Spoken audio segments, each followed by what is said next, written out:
जैसे 10 साल 8 साल पहले सभी लोगों ने जोश में आकर सब लोगों ने मिलकर के खाते खोले थे, उसी तरह से खाते का केवाईसी अपडेट कराएं। जाकर के एक फॉर्म भरना होता है, केवाईसी तुरंत हो जाता है। जो अलग अलग स्कीम गवर्नमेंट चला रही है जिसके बारे में सेठिया जी ने डिटेल में बताया, पेंशन योजना, इंश्योरेंस के लिए, उन खातों उन स्कीम्स के लिए अपना रजिस्ट्रेशन कराएं। जो लोग नौकरी में, मैं नौकरी में हूँ, रिटायरमेंट के बाद मुझे पेंशन मिलेगा, मुझे ये चिंता नहीं रहती कि जब मैं रिटायर हो जाऊँगा 60 साल के बाद तो मुझे अपना पेट भरने के लिए अपने पुत्र बेटे से पैसे तो नहीं मांगने पड़ेंगे, मैं निश्चिंत रहूँगा। मेरा इंश्योरेंस रहता है, कभी बैंक करा देती है, कभी कोई हित वाले करा देते हैं, कभी जिन सुविधाओं का उपयोग हम लोग करते हैं उन सुविधाओं से हो जाता है, जैसे क्रेडिट कार्ड से भी इंश्योरेंस हो जाता है। तो मुझे ये चिंता भी नहीं रहती कि अगर मेरे साथ कुछ दुर्घटना बीत गई तो मेरे परिवार का क्या होगा। लेकिन ये सुविधाएं उनके लिए हैं जो नौकरी में हैं, जो अच्छे पोजीशन में हैं। ये सुविधा उनको नहीं मिल पाती हैं जो उस तरह की नौकरी में नहीं है।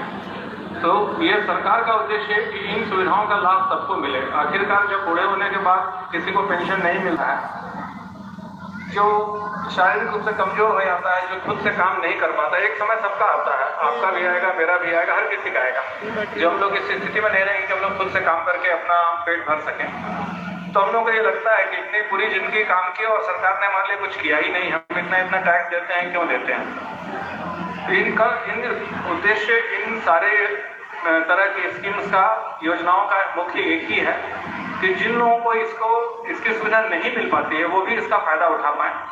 और चूंकि ये सरकार के तरफ से अनुदानित दर पे की जा रही है, इसलिए ये इतना सस्ता है। 20 रुपये में इंश्योरेंस कोई नहीं देगा, बैंक भी नहीं देगी। स्टेट बैंक में रहे तो मैं बोलता हूँ मैं भी नहीं दे पाऊंगा, क्योंकि सरकार से अनुदान मिलता है, इसलिए इस तरह की स्कीम मिलती है। तो मेरा निवेदन आप सबों से यही है कि आप सभी इसका लाभ उठाएं और विशेष तौर पर बच्चों के खाते जरूर खुलवाएं। कितने बच्चों के खाते हैं यहाँ पर? बच्चों आप लोगों के खाते हैं? काफी लोग हैं, जिनके नहीं हैं उन सबों के खाते जरूर खुलवाएं। मैं जब 10 साल का था, मैं अभी सर से शेयर कर रहा था, जिस दिन मेरे 10 साल पूरे हुए, मेरे पिताजी ने मेरा खाता जाके खुलवा दिया खाते में, बैंक में। उससे मुझे 10 रुपये जेब खर्च के लिए मिलते थे, उसमें मुझे कागज, कलम, कॉपी, वो मुझे उसी में खरीदना होता था। हर महीने 3 रुपये 4 रुपये बच जाते थे, मैं उन पैसों में जाके जमा करता था।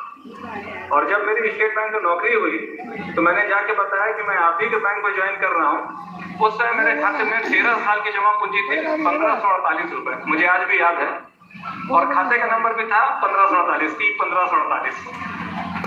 तो मुझे इतना गर्व महसूस होता था, हर महीने वो 3 रुपये जमा करते थे, पासबुक अपडेट कराते थे।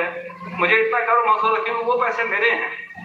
ये आदत बच्चों को शुरू में ही लगनी चाहिए, इसलिए मेरा निवेदन है। और जिन महिलाओं के खाते तौर पे पिछले 10 साल में खुले हैं, वो इन चीजों को महसूस करती है। पहले हर एक पैसा या तो जमीन में दबा के रखो